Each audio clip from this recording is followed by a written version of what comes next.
ہمارے بزرگوں نے وہ لکھا ہے کہ جب انسان کو اللہ نعمتیں دیتا ہے تو پھر رب کا حکم ہے کہ اس پر شکر بھی کرے. نعمتوں پر اللہ کا شکریہ نہ کرنے پر بھی استغفار کرنا چاہیے. اے اللہ تو نے بڑا کچھ دیا تھا پر میں شکر ادا اس پر بھی. ہمارا تو اب یہ حال ہے کہ جو ہمارے پاس چیزیں ہیں وہ ہم کہتے ہیں یہ تو میرا حق تھا، لیکن جو نہیں وہ مجھے فٹافٹ ملنی چاہیے. مطلب اگر میرے پاس صحت ہے تو اس کو میں اپنا حق سمجھ لیتا ہوں کہ یہ تو میرا، یہ چونکہ ٹھیک ہے جی یہ تو صحیح ہے، تندرستی ہے یہ تو ٹھیک ہے، لیکن کار کوئی نہیں وہ ذرا مل جانی چاہیے. اولاد تو میرے پاس ہے وہ تو میرا حق تھا، میرا رائٹ تھا، معاذ اللہ وہ تو ہم نے حق بنا لیا.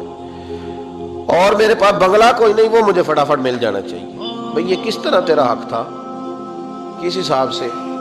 یعنی جو چیزیں ہیں ان کو سنبھالنے کی فکر نہیں ہے، اور جو نہیں ہے ان کے طلب کی فکر لگی ہوئی ہے. شکر نعمت کو محفوظ کر دیتا ہے، شکر نعمت کو محفوظ کر دیتا ہے، اور ناشکری نعمت کو لَئِن شَكَرْتُمْ لَأَزِيدَنَّكُمْ وَلَئِن كَفَرْتُمْ إِنَّ عَذَابِي لَشَدِيدٌ. اللہ فرماتے ہیں شکر کر میں تیری نعمتوں میں اضافہ کر دوں، اور ناشکری کرے گا تو عذاب دوں. شکر نہیں نہ ہوتا، شکر نہیں ہوتا. دیکھیں نا 100 روپے ابا جی نے دیا ایک بچے کو اور اس کو کہا کہ جا دکان سے کوئی چیز لے آ، تو وہ 100 روپیہ اس نے رستے میں جاتے کہیں پھاڑ دیا یا گوا دیا، تو اب وہ والد سے دوبارہ 100 مانگتا ہے تو والد کہتا ہے کہ پہلے 100 کا تو نے کیا کیا؟ نہیں سمجھ آئی آپ کو میری بات؟ پہلے 100 کا کیا کیا؟ تو وہ کہے گا جی باپ میرا دل کرتا تھا میں نے پھاڑ دیا. جوان بچہ ہے، سمجھدار ہے، 12-14 سال کا ہے. میرا دل کیا تھا میں نے پھاڑ دیا، ختم ہو گئی بات. تو ابا نیا 100 دے دے گا؟ سبحان اللہ. کتنے خوش ہو کے آپ کہہ رہے ہیں نہیں دے دینا سو. یہ کیسے ہو سکتا ہے بھائی؟ کروڑ پتی والد بھی ہو تو 100 کا نوٹ دوبارہ دیتا کیوں؟ بیٹا نہیں اس کا پیار نہیں، کیوں نہیں دے رہا؟ وہ کہتا تو نے میرے پہلے 100 کی قدر نہیں ڈالی، نیا تجھے کیسے مل جائے؟ تو نے خیال ہی نہیں کیا، تو نے جدوجہد ہی نہیں کی. تو نے حضرت مولا رومی نے مثال دی ہے. جناب رومی فرماتے ہیں کہ بغیر محنت کے لوگوں کو اللہ نے نعمتیں دی ہیں تو انہوں نے شکر ہی نہیں ادا کیا. اندھے سے پوچھ آنکھ کی قدر کیا ہے، پوچھ اندھے سے، پوچھ معذور سے کہ ٹانگوں پہ چلنا کتنی بڑی نعمت ہے. کبھی پوچھ اس سے جس کا مکان تو ایک کنال میں ہے پر رونے والا بچہ کوئی بھی نہیں. پوچھ اس سے جس کی جیبیں دولتوں سے بھری ہوئی ہے پر کوئی نہیں کہتا کہ ابا 10 روپے دینا. پوچھ یہ کتنی بڑی تکلیف ہے. حضرت رومی نے لکھا ہے، وہ فرماتے ہیں کہ ایک والد تھا تو اس نے بڑی دولت کمائی تھی، تو اس کا بیٹا بے دریغ ہی اڑاتا رہتا تھا. کبھی ادھر پیسے بھگا دیے، کمائے نہیں تھے نا، محنت نہیں نہ کی تھی، کمائے نہیں تھے. والد بڑا سمجھاتا تھا پر سمجھ نہیں آتی تھی. لیکن اس کے ابا کے ذہن میں ایک بات آئی، وہ کہنے لگا بیٹے یار میں کنگال ہو گیا ہوں، اچانک حالات خراب ہو گئے، ایک آنا مجھے چاہیے، دوائی خریدنی ہے، کہیں سے لے کے آؤ. اس نے کہا ابا مسئلہ ہی کوئی نہیں، یار ہی بڑے، بہت سارے لوگوں کے ساتھ رات میں جاتا ہوں روٹی کھانے ہوٹل میں، کئی ہیں جو میرا انتظار کر رہے ہوتے ہیں، فیس بک والے اور جناب وہ سیلفی والے، بڑے سارے ہیں جو کہتے ہیں تیرے بغیر گزارا ہی نہیں.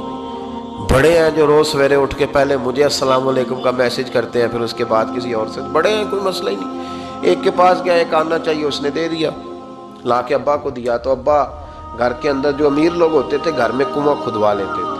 ابا کنویں کے کنارے بیٹھا تھا، جب بیٹے نے آنا لا کے رکھا تو اس نے پانی میں پھینک دیا. اگلی صبح پھر کہا بیٹے کالنے کی ضرورت ہے، دوا خریدنی ہے. اس نے کہا مل جائے گا. 2 4 5 دوست ابھی ہیں بڑے مالدار، ان سے جا کے کہا، ایک سے آنا لایا، ابے نے پھر پھینک دیا، تیسرے دن بھی پھینک دیا، چوتھے دن بھی. یار اب ختم ہو گئے. کچھ آہستہ آہستہ دوستوں کو پتہ چل گیا کہ کنگال ہو گیا ہے، خبر پھیل جاتی ہے نا، اب بھوکا ہو گیا. اب آہستہ آہستہ موبائل بند ہونے لگے، آہستہ آہستہ جو ہے وہ نمبر بلاک ہونے لگا، حالات بگڑ گئے. اب جب اسے پتہ تھا کہ یار تو اب دروازہ کھٹکھٹاتا ہوں تو کہتے ہیں کہ اسے کہہ دو میں گھر نہیں، ابا نے تو آنا مانگنا ہے اور میں بے دریغ دولت ابا کی اڑاتا رہا ہوں، اب یہ بھی نہیں کہہ سکتا کہ مجھے دیتا کوئی نہیں. شہر سے باہر نکل گیا، سارا دن مزدوری کی، جد و جہد کی، کبھی کام کیا نہیں تھا، ہاتھوں پہ چھالے پڑ گئے. بڑا مشکل ہوتا ہے جن لوگوں نے کام نہ کیا ہو انہیں کرنا پڑ جائے تو. تکلیف کا شکار ہو کے ایک آنا کمایا، شام کو لا کے والد کی ہتھیلی پہ رکھا تو اس نے پھینکا نا جب کنویں میں تو چیخ پڑا، کہنے لگا ابا جی آپ سیانے بیانے بندے ہیں، روز پیسے لا کے دیتا ہوں، کنویں میں پھینک دیتے ہو، کوئی کرنے والی بات کرو، نہیں دوائی کھانی تو نہ کھاؤ، ضائع کیوں کرتے؟ بیٹے کو باپ نے تھپکی دے کے بٹھا لیا، اس نے کہا بیٹا میں نے پہلے دن تو نہیں پھینکا، تو 7واں دن ہے میں روز پھینکتا ہوں، آج تیری چیخیں کیوں نکلی؟ کہنے لگا ابا پہلے ادھار کے تھے، آج مزدوری کے ہیں۔ نہیں سمجھ آئی بات؟ پہلے بولیے، اور آج میری محنت ہے، مزدوری ہے، جد و جہد ہے۔ تو والد کہنے لگا بیٹے یہی میں تجھے سمجھانا چاہتا تھا، وہ میرے بھی محنت کے ہیں جو تجھ روز یاروں کو کھلاتا ہے، میں نے بڑی جد و جہد سے جمع کی ہے، میں کنگال نہیں ہوا، صرف تجھے سمجھانا تھا۔ او بھائی یہ آنکھیں تیری محنت کی نہیں نا، اس لیے تو شکر نہیں ادا کرتا۔ یہ وجود، یہ ٹانگیں، یہ شعور، یہ تیری جد و جہد کا نہیں۔ جو عقل کی دولت اللہ نے دی ہے نا، یہ تیری محنت کی نہیں۔ اگر محنت کی ہوتی تو سجدے میں پڑا رہتا، تو خیال کرتا۔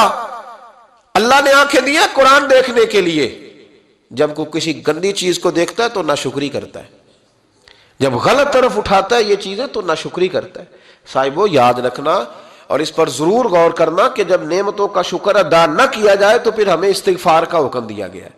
پھر کیا کرنا ہے؟ ہم نے استغفار کہ یا اللہ ہم تیری نعمتوں کا شکر ادا نہیں کر سکے تو ہمیں معاف فرما دے، تو ہم سے درگزر فرما، معاف فرما۔